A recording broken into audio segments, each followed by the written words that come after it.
Ano yan? Ayan, lumpia. Kanina lumpiang, ito lumpiang. Kaya nag-utot-utot akong baho ng utot ko. Ano ba yan?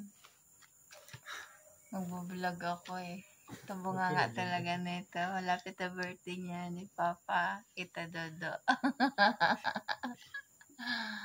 Walang Ayan. handa. Hindi tayo maghanda sa birthday natin. Walang panghanda. Maganda. Importante lang